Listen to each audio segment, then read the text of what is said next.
The year was 1997 and life was good.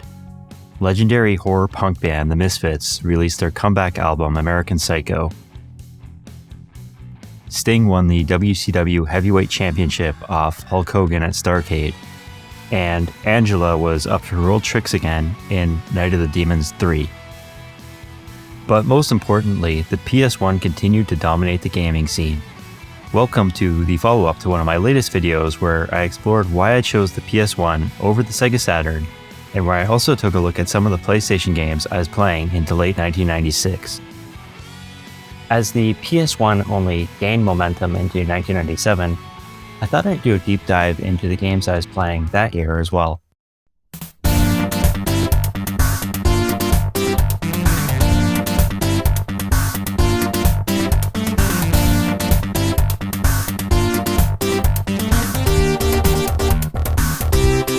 First off, let me just say that I won't be talking about Symphony of the Night or Final Fantasy VII.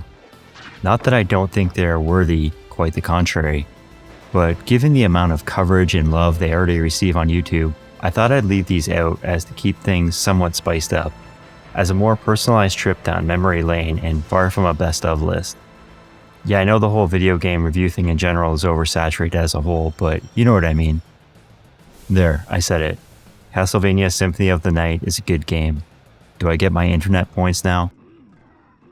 The first game I'm going to cover is Nightmare Creatures.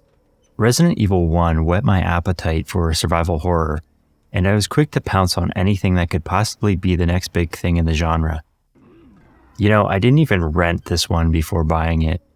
Come on, Nightmare Creatures, demon on the front cover, blood, zombies, monsters, and a scantily clad babe on the back. As a 15-year-old, it didn't get any better than this. Instant purchase. Nightmare Creatures is a survival horror game set in Victorian-era London.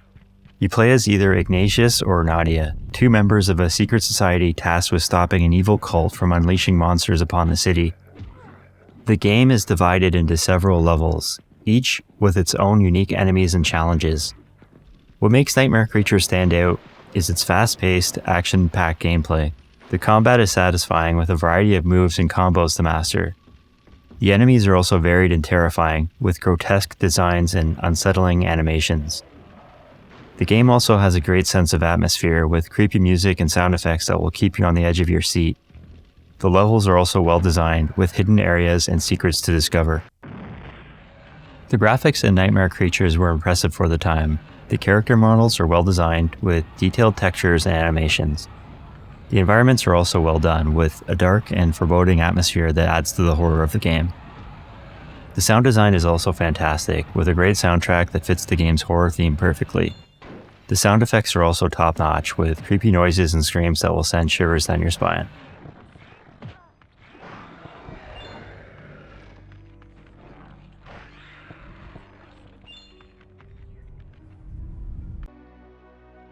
Next up is MDK. You know, I remember there was this weird word-of-mouth hype for this game pre-release. I distinctly recall my buddy saying something like, "Hey, have you heard of MDK?" And I was like, "No, what is it?" And he goes, "Yeah, it stands for Murder, Death, Kill." Immediately my imagination, goes wild. I picture something like Quake turned up to 11. So when I finally tried the game, it was surprising to find it was this quirky third-person shooter. I had a lot of fun with it though. The gameplay in MDK is fast-paced and action-packed. You'll be jumping, flying, and shooting your way through levels which range from industrial factories to alien spaceships. The enemies are varied and challenging, and the boss battles are especially memorable. One of the standout features of MDK is its humor. The game doesn't take itself too seriously, and there are plenty of funny moments and Easter eggs to discover. The graphics in MDK were groundbreaking for the time. The levels are large and expansive, with detailed textures and lighting effects. The character models are also well done, with Kurt's suit being a particular highlight. The sound design is also fantastic, with a great soundtrack that fits the game's sci-fi theme perfectly. The sound effects are satisfying, especially when you're mowing down enemies with Kurt's machine gun. This takes us to Mortal Kombat Mythologies Sub-Zero. Let me reiterate that this isn't a best of 97 video. Obviously, if I'm including this game. But the point of this video is more of what games was I playing during the time that brings up a sense of nostalgia or warm memories.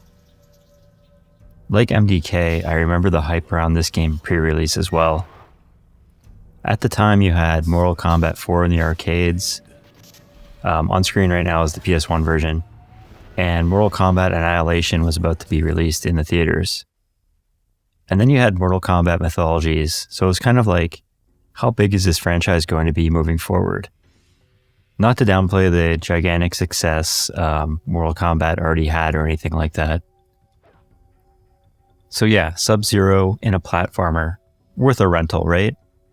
First of all, let's talk about the gameplay. Mortal Kombat Mythologies is a side-scrolling action game that follows the adventures of Sub-Zero as he tries to retrieve an ancient amulet. However, the gameplay is clunky, slow, and unresponsive. The controls feel awkward and imprecise, and the jumping mechanics are especially frustrating. The combat is repetitive, and the enemies feel like they have no real strategy or variation in their attacks. Overall, the gameplay is a major letdown and fails to capture the excitement and depth of the main Mortal Kombat series. WCW vs. the World. You know, this game might not seem like it offers anything memorable, but consider wrestling games in 1997, like WWF in Your House or WrestleMania the Arcade. This game had a huge roster of 60 wrestlers, 3D polygon models, and a ring that felt real and not part of a 2D background. Sure, Power Move Pro had this and was released shortly before this game, but it didn't have the WCW roster. I never purchased this one, but it was a go-to rental in my early PS1 days when I couldn't think of anything else to pick up for the weekend, especially if I had a buddy over. The game is divided into several modes, including exhibition matches, tournaments, and league play.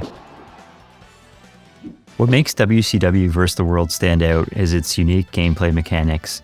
The game's AI is also challenging, with opponents adapting to your style of play and making the matches feel more like real wrestling matches. The game also has a great sense of humor, with quirky characters and fun animations throughout. The game has a strong emphasis on realistic wrestling moves and tactics, with a variety of moves and counters available to use. The graphics in WCW vs. the World were impressive for their time. The character models are well designed with detailed textures and animations. The arenas and crowds are also well done, with a great sense of atmosphere. The sound design is also fantastic, with a great soundtrack that fits the game's wrestling theme perfectly. The sound effects are also well done, with realistic effects for each move. Finally, we have Jet Moto 2.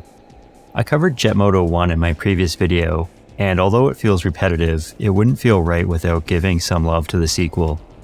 I'm actually surprised looking back and seeing how poorly this game was reviewed by critics at the time. I obviously don't have the data to back this up, but in terms of hours played, this might be my most played PlayStation game of all time. Single Track developed this one, and much like they knocked it out of the park with Twisted Metal 2, this sequel fires on all cylinders and is superior to the original in every way. The graphics, level design, physics, the feel of the bikes, the music, everything has been perfected. You know, since starting my YouTube channel a few months ago, I've gone back and played probably 100 games or so from my childhood and teens, and I must admit, hearing that title screen music, in terms of nostalgia, this game hits hardest. Well, that concludes the video for today. If you've made it this far, please consider subscribing to the channel and leave a like. Also, let me know in the comments what games you were playing in '97, and if you weren't born yet or are too young, what games have you been looking back on? Hope to see you next time. Take care.